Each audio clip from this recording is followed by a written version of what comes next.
अस्सलाम वालेकुम नाज़रीन, इनसाइडर टॉक पीटीआई के साथ मैं हूं आतिफ भट्ट। नाज़रीन, अडयाला जेल के बाहर धरने की कॉल दे दी गई है। ब्रेकिंग न्यूज आई है। आज भी अलीमा खान की मुलाकात नहीं कराई गई। तफसीलात शेयर करेंगे। मुराद सईद की जानब से सवात में जो एहतजाज की कॉल दी गई है उस हवाले से पार्टी का क्या मौकफ है वो भी बताएंगे। और दीगर जो पीटीआई की खबरें हैं और साथ ही शाह महमूद कुरैशी की इस वक्त कोट लखपत जेल में क्या हालत हो गई है वो भी आपको वीडियो के जरिए दिखाएंगे। सबसे पहले हम बात कर लेते हैं। आज अलीमा खान ने ऐलान कर रखा था कि अगर आज उन फैमिली की मुलाकात बानी तहरीक इंसाफ या इमरान खान से नहीं करवाई जाती तो उसके बाद धरना जो है वो अडयाला जेल के बाहर दिया जाएगा। तीनों बहनें जो हैं वो धरना देंगी। मुलाकात नहीं करवाई गई।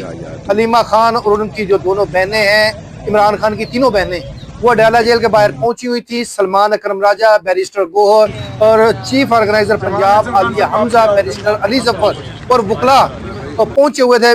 डॉक्टर अली इमरान जो है वो भी पहुंचे हुए थे, वकील है इमरान खान के केसेस में। तो आज जो फैमिली से मुलाकातों का दिन था, अडयाला जेल हुकाम से मस नहीं हुए और जो मुलाकात है नहीं कराई गई। और अब चीफ ऑर्गेनाइजर पंजाब आलिया हमजा ने पंजाब की क़यादत को कॉल दे दी है कि फौरी तौर पर अडयाला जेल के बाहर धरने में शिरकत के लिए पहुंचे। और सबसे पहले रावलपिंडी के जो करीबी रहनुमा हैं उनको कहा गया है कि वो फौरी तौर पर पहुंच जाए और बाकी पंजाब को भी ये कॉल दे दी गई है। और अब ये पहले से ही तैयारी मुकम्मल कर ली गई थी कि अगर मुलाकात नहीं कराई जाती, अलीमा खान यानी कि इमरान खान की बहनें धरने की कॉल देंगी तो पंजाब फौरी तौर पर निकल आएगा। तमाम और अब पिंडी की जो क्यादत है वो अपने कारकुनान के हमरा अडयाला जेल की जानब रवाना हो गई है। दमादम मस्त कलंदर होगा, वहां पर एहतजाजी कैंप लगाने के लिए भी और तैयारियां पहले से की जा चुकी थी। ऑर्डर्स दिए जा चुके थे, इंतजाम कर लिए गए थे कि खाना खिलाना जो भी है,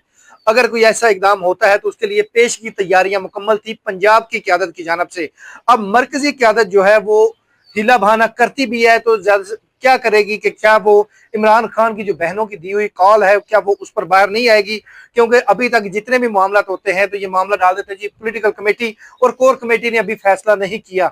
साथ ये भी बता दूं कि एक मुराद सईद की जानब से भी जो एक सवात में एहतजाज की कॉल दी गई है और पीटीआई की क्यादत ने उसको ऑन करने से इनकार कर दिया है और ये कहा है कि इसका फैसला जो है वो पीटीआई की ना कोर कमेटी ने किया है ना पॉलिटिकल कमेटी ने की है। भाई इमरान खान की जानब से ये कहा गया था कि जो एहतजाज होगा ईद के बाद फिर पार्टी एहतजाज करे, लेकिन मरकजी क्यादत जो है वो हीले बहाने कर रही है और अभी भी कोशिश कर रही है कि किसी तरह उनको एहतजाज ना करना पड़े। माजी में भी जो एहतजाज करने पड़े वो उनकी मजबूरी में करने पड़े, क्योंकि ये रोपोश हैं ज्यादातर वो लोग जो जिनको ओहदे मिले हुए हैं, या फिर मेरी नजर में वो शायद डबल गेम कर रहे हैं इमरान खान के साथ या एस्टेब्लिशमेंट के साथ भी मिले हुए हैं, इसलिए वो कोई भी किसी बड़ा बड़ा इकदाम जो है वो करने से गुरेज करते हैं। अब जो इसकी कॉल है मुराद सईद की, उसको भी ऑन करने से इनकार किया और कहा है कि खुद जो और पीटी मुराद सईद ने यह कॉल दिया और पीटी खुद करे। हाँ, यहाँ पर एक चीज ये जरूर मौजूद है कि सवात में या केपीके में हुकूमत है वजीर अल्लाह पीटीआई की, वहां पर मुझे नहीं लगता कि पीटीआई के कारकुनान को रोका जाएगा। ताहम ये देखना पड़ेगा हफ्ते के रोज की ये कॉल है क्या होता है, लेकिन मरकजी क्यादत वहां पर भी हीले बहाने से काम ले रही है। इमरान खान के जो ओरिजिनल अहकामात हैं वो यही है कि ईद के बाद अपनी तहरीक को तेज करें और पीटीआई की जो इस वक्त की क्यादत है, बाहर क्यादत, मरकजी क्यादत, वो अभी भी कोशिश कर रही है कि किसी तरह ये मामला टल जाए और इमरान खान से जो मुलाकातों पर पाबंदी है या मुलाकातें नहीं करने दी जा रही, जो रोका हुआ है, ये पाबंदियां लगाई हुई हैं, शायद ये वो भी इसीलिए कि पीटीआई की जो इस क्यादत को तो हम मैनेज कर लेंगे। अगर इमरान खान ने कॉल दे दी और किसी ने बाहर जाकर अवाम को ये बता दिया कि इमरान खान ने ये कॉल दिया है तो मुमकिन है कि ये कॉल जो है वो अवाम बाहर निकल आए। इसलिए मौजूदा क्यादत पर एस्टेब्लिशमेंट या हुकूमत जो है यकीन कर रही है और इमरान खान से मुलाकातें इसलिए रोकी हुई हैं। अब अब देखते हैं कि आप अपने नाज़रीन को आगाह करेंगे कि पंजाब से आलिया हमजा कितने कारकुनान को लेकर या कितने रहनुमाओं को लेकर पहुंची है।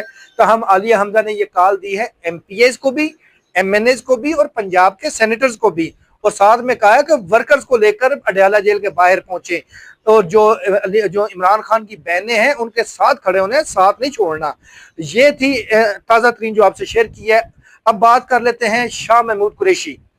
शाह महमूद कुरैशी की ये वीडियो आप देख सकते हैं कि ये आपको कैसे नजर आ रहे हैं कितने परेशान हैं या कितने खुश हैं। इस वक्त भी 1.5 साल से ये पाबंदे सलासल हैं, कोट लखपत जेल से निकलने के ये मनाजर हैं और अभी भी ये इन्होंने विक्ट्री का निशान जो है वो बनाया है और वो साबित कर रहे हैं कि वो अभी भी साबित कदम है। जेल की तन्हाई या काल कोठरी में बंद करने से उनको या उनके मौक़िफ़ को तब्दील नहीं किया जा सका और उनको मजबूर नहीं किया जा सका कि वो पार्टी छोड़ दें या कोई ऐसा बयान दे दें कि जिसकी वजह से उनकी रिहाई मुमकिन हो सके। और ये आप वीडियो बड़े गौर से देख सकते हैं कि उन्होंने फिर जो है वो विक्ट्री का निशान बनाया है। और चूंकि आज मीडिया को करीब नहीं जाने दिया गया, उनकी बेटी की जानब से ये जो वीडियो है, शहरबानों की जानब से ये वीडियो बनाई गई है जो मीडिया से शेयर की गई है और इसमें जो शामिम कुरैशी है मुकम्मल हशाश बशाश, तबीयत बिल्कुल फ्रेश और बड़ा चार्मिंग चेहरा जो है वो उनका नजर आ रहा है और साथ में अभी भी विक्ट्री का निशान बनाकर ये वाजे कर रहे हैं कि वो इमरान खान का जो मौक़िफ़ है उसके साथ अभी भी डटे हुए हैं। और जो शामिम कुरैशी को कोट लखपत जेल से दूसरी जगह जब अदालत पेश किया गया तो ये उस वक्त के मनाजर है। और आखिर में हम आपसे बात कर लेते हैं कि पीटीआई का गुज़श्ता रोज़ जो इजलास हुआ है उसमें बजाय इसके कि कौमी असम्बली की हिकमत अमली बनाई जाती, उसमें ज़्यादातर जो अंदरूनी लड़ाई है आतिफ खान ग्रुप की और अली अमीन ग्रुप की, उस पर भी बातचीत हुई है। और बैरिस्टर गौहर ने कल वाज़े किया है कि इमरान खान ने आतिफ खान ग्रुप के किसी रहनुमा, शहराम तरकई, जुनैद अकबर वगैरह के बारे में किसी को भी साजिशी का लफ्ज़ इस्तेमाल नहीं किया। और उसके बाद आतिफ खान ने कहा जी अली अमीन झूठा है और ये चूंकि इंटरनल लड़ाई है ये अभी तक ख़त्म नहीं हो रही है और बैरिस्टर गौहर जो हैं वो भी शायद अभी तक कामयाब नहीं हो रहे इन दोनों के दरमियान सुलह कराने में, इन दोनों ग्रुप्स के दरमियान या अली अमीन और आतिफ खान शहराम तरकई के दरमियान सुलह कराने में। तैमूर जगड़ा की लड़ाई जो है वो भी इसी की सिलसिला की एक कड़ी है। और अभी ये ज़रूर हुक्म दिया गया है, हदायत की गई है कि पार्टी के डिसिप्लिन को अरकान जो है वो फॉलो करें, लेकिन अभी तक जो पीटी के अरकान है बैरिस्टर गौहर की बात मानने को तैयार नहीं। और यही आज जब बैरिस्टर गौहर की मुलाकात होगी तो वो इमरान खान से अपने उन्हीं रहनुमाओं की शिकायत करेंगे। इसके साथ हमें दीजिए इजाज़त। अल्लाह हाफिज़।